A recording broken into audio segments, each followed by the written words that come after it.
देखो कौन पाठ है, कड़वक ना, कड़बक। लेखक कौन है, मलिक मोहम्मद जैसी। दो गो छंद यहाँ पे लिखे हैं, कहाँ से, पद्मावत से।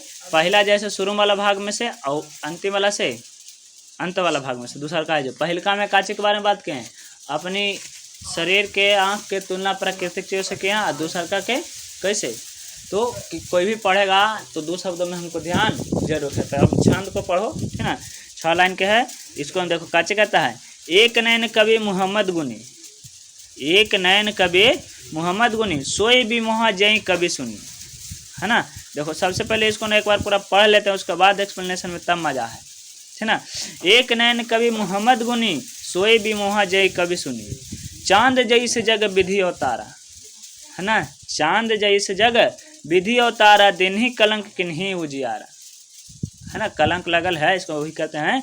जग सुझाए कई नैना, जग सुझे एक ही नैना से, उक उवा सुख अस नखत मानहा, जो जो लही अम्बही डाभ न होई, तो लही सुगंध बसई न सोही, किन्हीं समुंदर पानी जो खारा, तो अति भव सूझे अपारा, जो सुमेरी त्रिशूल विनाशा, भाग कंचन गिरी लाग आकाशा, जो लही घरी कलंक न पारा, कांच होई नहीं कंचन कारा, एक नयन जस दर्पण और तेहि निर्मल भाव, सब रूपवंत गाहे मुखिया जो भी कहे चाओ, है ना। कवि कहते हैं, इसका मतलब है ना, जो मैं कहते हैं कच्ची कि देखो पूरा संसार दोनों आँख वाला है ना। देखा कि दोनों आँख वाला, एक आँख वाला जो है से अंधा कहलाल है ना, बिना आँख वाला आदमी अंधा कहलाता है, एक आँख वाला काना, है ना, और 3 आँख वाला त्रिनेत्र यानी भोलेदानी, आज 2 आँख वाला जग में पगलाल है ना। एकदम इतना पगलाल है कि ना ही तो अंधा को समझ रहा है, ना ही तो एक आँख वाला को समझ रहा है, ना ही तो 3 आँख वाला को समझ रहा है। सबसे महान अपने के मान रहा है ना। 3 आँख वाला के धमकी देता है कि नहीं पूजेंगे तो तू कहाँ जाएगा। एक आँख वाला के अंधर अंधर कह के नहीं, काना काना कह के पुनकाता है, और अंधर जकर आँख नहीं उसको अंधा कहता है। जरा पास दोनों है तो ये कुछ कर नहीं रहा, ठीक ना। आगे का कहता है कि यहाँ पर एक नेत्र वाले भी है फिर भी गुणगान है, एक आँख वाले हैं ये कच्चे हैं गुणवान है। उनकी कविता में ऐसा है ना प्रभाव है जो सुनता है मंत्र मुग्ध होता है। कहता है कि हम कवि जो ऐसा कविता लिखते हैं इसमें मंत्र मुग्ध हो जाते हैं। कवि जैसी को भगवान ने संसार में चंद्रमा के भांति अवतरित किया है। कवि कहते हैं कि हमको जैसा कैसे कैसा है, जैसे कि चांद को क्या है, चांद में दाग है फिर भी अपना प्रकाश के लिए कच्चे है प्रसिद्ध है ना। लेकिन हमनी के पास माने कि हाँ लेखक कहते हैं हमारे पास भी एक आँख है, हम भी कच्चे हैं, उसी तरह से गुणवान है। जिस प्रकार चंद्रमा में कलंक है फिर भी वह जगत में प्रकाश व्यतीत करता है, उसके पास कलंक है कि तुमको बताया फिर भी दुनिया को प्रकाश दे रहा है ना। ठीक उसी प्रकार से मेरे पास में एक आँख नहीं है फिर भी हम कच्चे करेंगे, दुनिया को प्रकाशित करेंगे, समझाएंगे, ठीक ना। उसी प्रकार से कवि के भी एक आँख खराब होने के कारण फिर भी काची करते हैं, काव्य रचना करते हैं और संपूर्ण जगत को एक नेत्र से भले भांति समझ लेते हैं। और शुक्र नामक तारा जब निकलता है तो अन्य तारों के भांति वह फीके पड़ नहीं पड़ता, माने कि शुक्र तारा जो है ना ज्यादा चमकता अन्य तारा के अपेक्षा। ठीक उसी प्रकार से अगर हम इन मनुष्यों के बीच जाएंगे तो कुछ अलग दिखेंगे, अलग चमके। कब? जब रचना करेंगे, काव्य रचना करेंगे तब, जगत के लिए करोगे तब, है ना। जैसे करनी तैसे भरनी, जब जगत के लिए कुछ नहीं करो तो जगत तुम्हारे लिए क्या करेगा, कुछ नहीं करेगा, ठीक ना। एक नेत्र के भली बातें समझ लिया है ना। और उसी प्रकार साहित्य गगन शुक्र तारा, जैसे कि कवि उनका मध्य तेज अलग नजर आता है। कवि जैसे कहते हैं कि जब तक आम में मंजरी नहीं फूटती तब तक उसमें मधुर सौरभ का अन्वेषण नहीं होता। कहते हैं कच्चे कि जब तक आम में मंजर नहीं आएगा तब तक उसमें सुगंध वाला जो है से गंध नहीं आएगा, ठीक ना। समुन्द्र का जल खारा होता है किंतु वह यही दोष के कारण प्रसिद्ध है ना। समुन्द्र का पानी खारा होता है फिर भी वो किसके कारण प्रसिद्ध है, समुन्द्र खारा है इसलिए वो प्रसिद्ध है, ठीक ना। और क्या कहते हैं कि कवि के काव्य भी गंभीर व्यापक है। जब भगवान शंकर को सुमेरु पर्वत को अपने त्रिशूल से नष्ट किया था तो त्रिशूल को स्पर्श पाकर स्वर्ण बन गया। कौन पर्वत?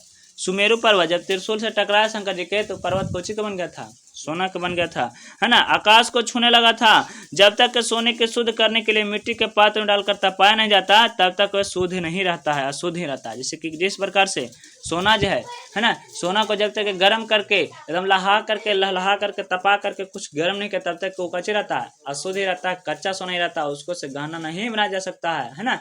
अर्थात कहते हैं कि जो जितना तपेगा उतना ही अच्छा होगा, है ना। यहाँ पर क्या होता है, जो जितना रगड़ेगा उतना ज्यादा चमकेगा।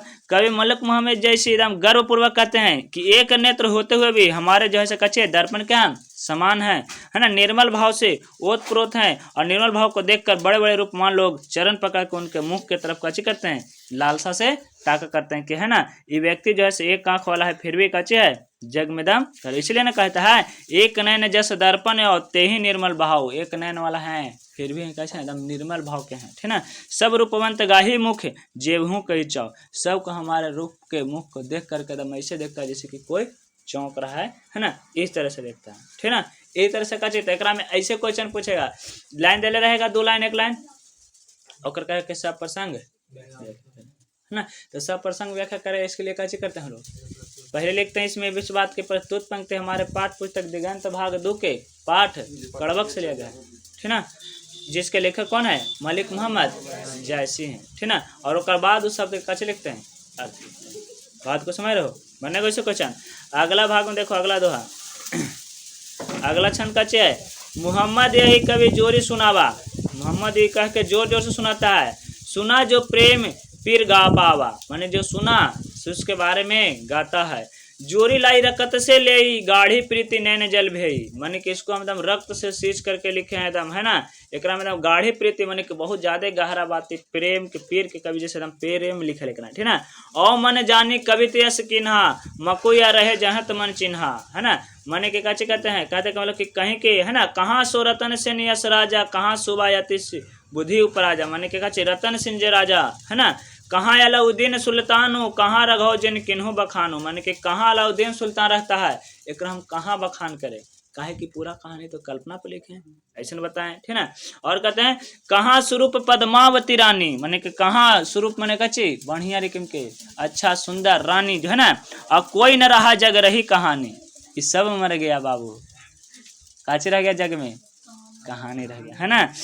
धनी सो पुरुष जस कृत जासो, फूल मरे पर मरे न बासु, कहते हैं कचे कि धनी सुख पुरुष जस कृत जासु, माने कि कचे जो भी काम है ना ओकर नामे आ रहता है, फूल मर जाता है लेकिन उसका गंध रह जाता है, जैसे कि आज कोई फूल तोड़ा उसको गंध है, जान लिया फूल सूख जाएगा तो पूरा मुरझाए फिर कि नहीं गंध ऐसा न ले, इसलिए कहा जाता है कचे कई न जगत जस बेचा और कई न जगत कई न लीन है जस मोल, माने जगत के ना ही कोई बेचा है और ना ही कोई मोल लिया है ना।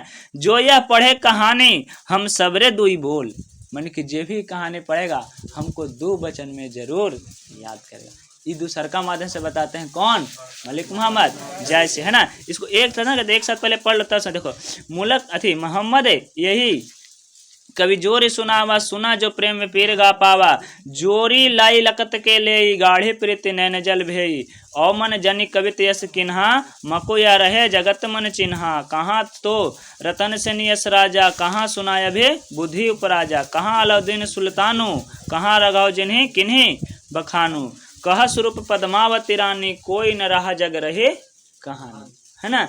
धनी सो पुरुष जस कृत तासु, जासु फूल मरे पर मरे न बासु, कई न जगत जस बेचा, कई न लीन जस मोल, जो या पढ़े कहानी हम सबरे दुए बोल, जो भी कहानी पढ़ेगा तो हम समझ जाएंगे, हमको 2 बात में जरूर याद रखेगा, है ना। इनका कुछ गुण प्रगुण कबीर दास के जैसा ही मिलता है ना, वो भी बिल्कुल इसी प्रकार से बोलते हैं कि प्रभु जी तुम चंदन हम पानी, है ना, अगर आप चंदन है तो हम कच्चे हैं, पानी हम दोनों एक दूसरे कच्चे हैं, विपरीत है, प्रभु जी तुम दीपक हम बाती। अभी तक जितना दार्शनिक फिलोसफर चाहे तो फिर भक्त मिला ना, सब भगवान के तुम्हें से संबोधित करता है, समझ में नहीं आता है हमको कहीं कहीं कि हम का कहें, भगवान के तुम से, अपन बाप के आप से, चाहे तो बड़ा के आप से, भगवान के तुम्हें से, मेरे बिना तुम प्रभु क्या करोगे, रेनर मरियल के प्रभु कहो पर तुम, है ना, वही बहुत बढ़िया फिलोसफर ज्ञानी रैदास जी भी वही कहते हैं, प्रभु जी तुम चंदन हम पानी, तुम चंदन हम, भक्त में हम है, लेकिन प्रभु जी में कच्ची लगा दिया है, तो समझ नहीं आता है कि तुम संबोधन काहे करता है सब जगह, कहीं भी देखो, है ना, तू ही राम है, तू ही रहीम है, तू आप ही राम है, आप रहीम नहीं है, समझ नहीं आता हम कहें तो कहें का, है ना। तमेव माता, तमेव का मतलब संस्कृत में तो तुम भी होता है और आप भी होता है ना, अब वहीं से तमेवा के तुम कर दिया, सब जगह तुम्हें। यहाँ पर देखो, यहाँ पर आप एकर व्याख्या का है ना, तब प्रसंग में पहले ये लिखेंगे प्रस्तुत पद जो है से कहाँ से लिया दिगंत भाग 2 के कड़वक पाठ के दूसरका भाग में से, दूसरका छंद से ना। और क्या लेखक है? मलिक मोहम्मद जैसी, ठीक ना, जो कि उपसंहार में से लिया गया है पद्मावत कहानी में से। और कहते हैं कवि कि मैंने इस काव्य को रचकर सुनाया है, और जिसने भी इस काव्य को सुना है प्रेम के पीड़ा को अनुभव किया है। आखिरकार राजा रतन सेन और पद्मावती और अलाउद्दीन के कहानी का है शिक्रा में, ठीक ना। और मैंने इस महाकाव्य को मैंने रक्त के रूपी लेस से लगाकर जोड़ा है और अपने आंसुओं के इस गाढ़े प्रीति से भिगोया है। मैंने यह अपने मन में विचार करके ग्रंथ को लिखा है, और कदाचित दुनिया यह मेरी निशानी बाकी रह जाएगी। माने कि कभी दुनिया में से नहीं हो जाएगा, निशानी के रूप में रहेगा ही रहेगा, ठीक ना। भले कोई पढ़े ना पढ़े, लेकिन जो भी व्यक्ति पढ़ेगा वो घड़ी पढ़े थे जरूर नाम ले कि वाह का रचना किया है ना। जैसे कि मान लिया जाए, है ना, कवि के यही तो होता है, मतलब कि वो इतना मेहनत कर रहा है बेचारा, अपना पूरा जीवन लेखन में कर दिया, वास्तविक दुनिया से अलग कहानी लिख रहा है। कहानी को अब न चलचित्र के माध्यम से जगह उसे दिखा दिया जाता है कि देखो ऐसा था। सोचो कि तुलसीदास, महर्षि वाल्मीकि रामायण को लिख डाले, अभी ना रामायण में कि राम जी चल रहे हैं, है कि नहीं। आखिरकार काल्पनिक पात्र बना करके आदमी के व्यक्तित्व के रोल निभा करके, है ना, तीर धनुष चला रहे हैं, लेकिन वो पढ़ित खनी जैसे कौन हनुमान चालीसा अभी ना तनी फोटो दिखा करके मंदिर दिखा करके कर दिया जाए, लेकिन जो पढ़े से वो शुरू करता है तो वो सुर लगता है श्री गुरु से, है ना। तो यहाँ पर कहते हैं कच्ची कि निशानी रह जाएगी। कहाँ है वह रतन सेन जैसा राजा, कहाँ कोई नहीं है ना। वह तोता जो अद्भुति बुद्धि वाला था, कहाँ है वह सुल्तान अलाउद्दीन, कहाँ है वह राघव चेतन, अलाउद्दीन, पद्मावती, सब का वर्णन है ना। और ये सब कच्चे है, लावण्य से भरपूर है, सुंदर रानी पद्मावती, इसमें कोई भी ऐसा संसार में नहीं बचा, है ना। सब खत्म हो गया, खाली कुछ बच गया, कहानी बच गया है। केवल वही पुरुष धन है जो इस कृति यश जब विद्यमान रहते हैं, है ना। और कच्चे कहते हैं फूल शाखा से जब टूट जाता है तो उसमें सुगंध समाप्त नहीं होती, उसी प्रकार से मनुष्य का यश हमेशा कच्चे रहता है, जिंदा रहता। नाम जो कमाया है वो कच्चे रहेगा, जिंदा रहेगा। आदमी मरेगा लेकिन उसका नाम कच्चे रहेगा, जिंदा रहेगा। कवि जैसे कहते हैं किस जगत में ना ही तो किसी जगत को बेचा और ना ही कच्चे क्या है खरीदा है, ठीक ना। इस जगत को मूल्य देकर खरीद नहीं कोई पाया है, ना ही तो इच्छा क्या है कि इसको कोई बेचेगा, लेकिन जो भी यहाँ नाम कमाया है वो यहाँ रह जाता है, ठीक ना। और फिर कजी, और जो भी 2 शब्दों में पढ़ेगा वो हमको याद जरूर करेगा। इस तरह से हम सुंदर कच्ची किए जब बहुत बढ़िया रचना किए। और इसके बाद आता है कच्ची क्वेश्चन आंसर। तो क्वेश्चन आंसर बनाना है, बनेगा। इसके अलावा अगला